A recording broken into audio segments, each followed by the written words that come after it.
Everybody. Welcome to the March 22nd Neutron Star session. Neutron Star is a caked fermented tea, comes from Linsang area. So we've talked about Linsang. We talked about that in the first session we did.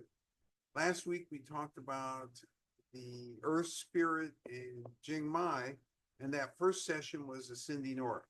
So I left everybody on a cliffhanger last week and said, you air dry, you wither, and if you get them all messed up, you're going to have an alteration in chemical composition and in flavor. So let's focus on the flavor because the chemical composition is all around the flavor.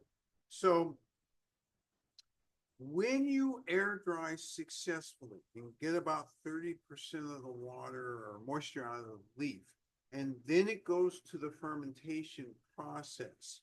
You have an opportunity to get, because of a breakdown in the chemical, it's a disaccharide that creates pectin. You have an opportunity to have little hints of fruit, little hints of floralness, which you would not have if you didn't do your air drying correctly. The other thing that occurs, which is especially important to black tea producers, is trying to balance an earth taste with other tastes. And this isn't talked about much because in the West, we've had a fetish, so to speak, with earth taste and the thought, oh yeah, the dirtier it tastes, the better it is. And I don't know where this arose from. It's just like the same misapprehension about, well, if you go to an acupuncturist, they will recommend black tea as the best tea for you to clear your system. And what I'm here to tell you today is in China, they don't say that. And so therefore, I don't know where all of this has arisen. I have a feeling because the American palate isn't used to, in quotes, dirt as a taste normally. And so this is kind of pleasant dirt. And therefore, people kind of think, oh yeah, it's earth, and I'm connected to the earth, and I get that sense of, oh, I'm grounded and so forth. But let's be careful as we think about that because we do tea because it tastes good, and earthy, loamy, woodsy, mushroomy. These are all flavor profiles that we enjoy throughout our meal selection processes. And we shouldn't raise one on a pedestal above the other because it's really how you blend and it's really how you handle all of the processes to get to the end result. So when we're talking about, oh, well, I didn't air dry correctly, then the earthiness tends to be flat and tends to be almost a moldy flavor, almost a dirty flavor. And so this is what I was really referring to last week when I was talking about that. Yeah. Are there, when you've talked about Cheeman reds and Yunnan reds, and they're quintessential flavors that you can pull out, even if the tea may vary, and say, yeah, oh, that tastes like a Cheeman red. Or is there something similar in the universe of fermented teas? Is there a more prized range of flavors? Like everybody hopes after the tea contest, that it's like, oh, I hope you're going to say this about my tea. Or is that just not the case? It's a little different, but not a lot different. And let me try and put some guardrails on that. Because for fermented tea, you really have to walk down, just like with red tea. So you walk down to the Cheeman level. So for pu'er tea, or for black tea, you walk down to the pu'er room and say, yes, among pours, I'm wanting something that is characteristically earthy. So this is an actual way of talking about the tea that's fully fermented, but it's so much richer than that. And just like with Chima, because you would talk about, oh, thickness, you would talk about mellowness, you would talk about balance, and there's about 10 things. There's a certain aftertaste you're typically looking for. So when you're thinking at the top of the heap, those are all qualities that you're making an evaluation about. And the reason that we have to kind of have guardrails on it is because the universe of black teas is so much larger than most Americans realize. So you have Liu Bao, which comes from Guangxi. You immediately would know, oh, this is not poor. It's just a different flavor. You have the Anhui, the black tea from Anhui province. Oh, no, nowhere near. Thousand Tales, piney, but not. You would never make a mistake that that is poor. And yet, Thousand Tales is representative in the same way that Cheeman is representative of a particular district. Thousand Tales, you only think of one district. And you think of, oh, yeah, to get the best of the Thousand Tales, it's going to have that pininess to it. So I'm not sure I answered the question, but that's kind of how they think about black tea in China. One of the reasons that pu'er is so common, and I realize now, last week we talked about who's drinking it. I left out one very important component. Traditionally, they used to ship this to Tibet because the Tibetans would mix it with yak milk, salt, whatever else they were going to mix. Yeah, exactly. Used to go to Russia, through China up to Russia, because Russians again had spices and every sort of other thing in the tea. And so there was segments of the population who were mixing this with other things, and that was a lower grade. You had to mix that.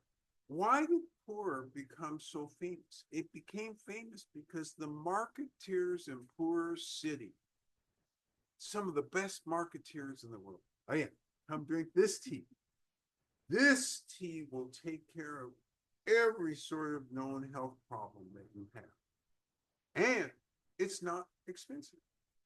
So, different starting point. And this is what Americans, this is what all of you should understand, that black tea is a much larger universe than you normally are exposed to. And we're always careful about exposing you to any tea because we want to expose you at the top. If it's market tea, we don't want to bring that in here. So we've looked for other black teas, but we just haven't yet found the home run. One day we will, and you'll be surprised. There'll be yet another black tea. And actually, we do have a couple black teas that we can't put on the board because you'd have to pay $100 a cup. And it's just like, well, that's not happening. And so that's stuff that we drink or we share with friends when they come. So you have all this range of stuff, but pu'er is what you all are used to from the Chinese restaurant experience. All right. Neutron star, a cake, Lin Sang. Let's go ahead and taste this thing because I want to make sure this is a really special cake. And I think only 60 or 70 of these were produced. And I think we snagged 40 or 45 of them. And that's it. And these cakes, as I recall, I think they're 16 or 17 years old. Something like that. Is that right? Yeah. something like that. And you're gonna take, you're getting an opportunity to taste something that normally you'd be hard pressed to find. So without further ado, let me bring Biju, Tea Master. And before we leave today, I'll tell you where we are. Good morning. Yeah, everybody. Yeah. So we do, the Neutron style. Okay. This is my style. Yeah, probably.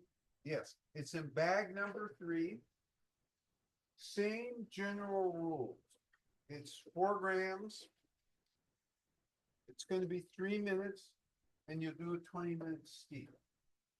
And in this particular case, we like this a lot, but it's a different flavor profile because the source material is different. So remembering what makes your teas special. At the end of the day, you first have to start is the source material. If the source material is not good, you can be the most craftful farmer in the world. You're never going to make a great tea.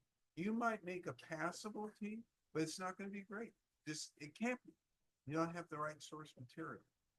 If they have not air dried it and just gone directly to withering, no matter how good a farmer you are, it's just not going to, it's going to be flat. And you'll notice that right away. And you'll think, oh, Sophie's is off their game. We're never. Speaking time for this one, is it 3 minutes and 20 seconds? Or how long is the skipping time on this one that we're having next day? Some. Yeah, 3 minutes. 3 minutes, okay. Yeah.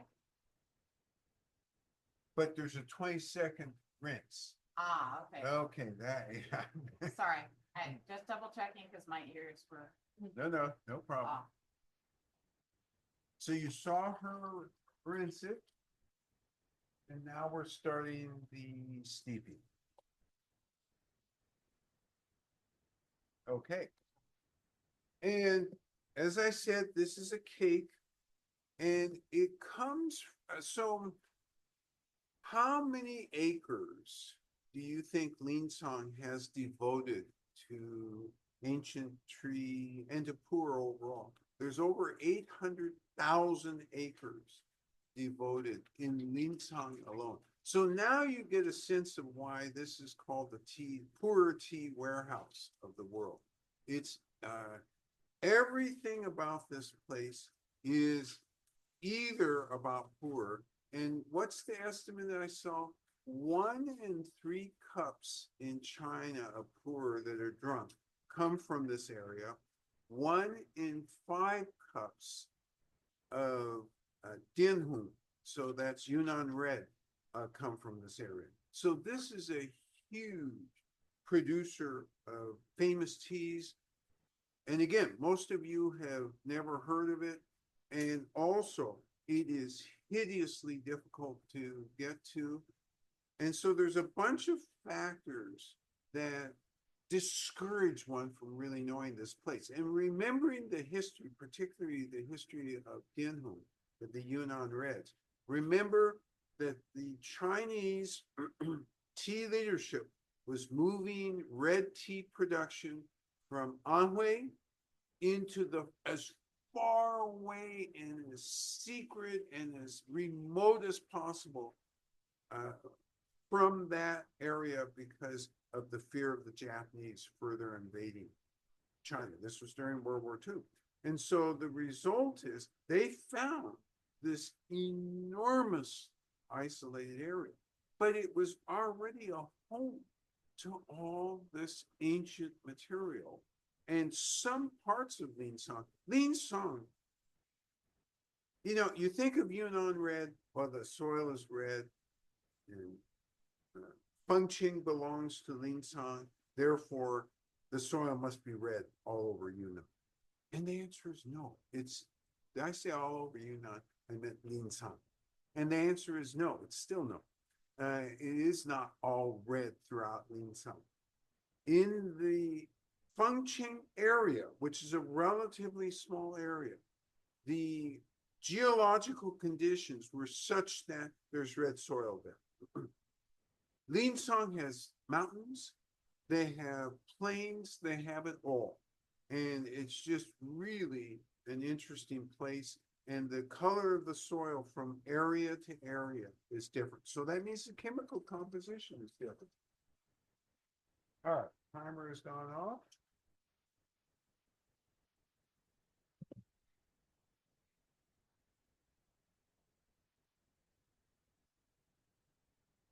Ready too. All right. So this also has a nice color. And you'll go ahead and do the normal quality arena, make your judgments, take some good notes, compare to last week. In fact, compare to all the weeks we've had so far. This is different. And this actually captured us in a way that was unexpected when we first encountered. All right, that's enough for today. I promised I'd let you know where we are today. We're on an airplane today. We're about to get on an airplane today, and we're about to head to China. So we're leaving Japan. We've had a great trip, lots of fun. And now we have a chance to go to China and have more fun in the tea fields. You do what you're supposed to do this week, which is to stay healthy. We'll see you next week. You take care now. Bye-bye. It's they were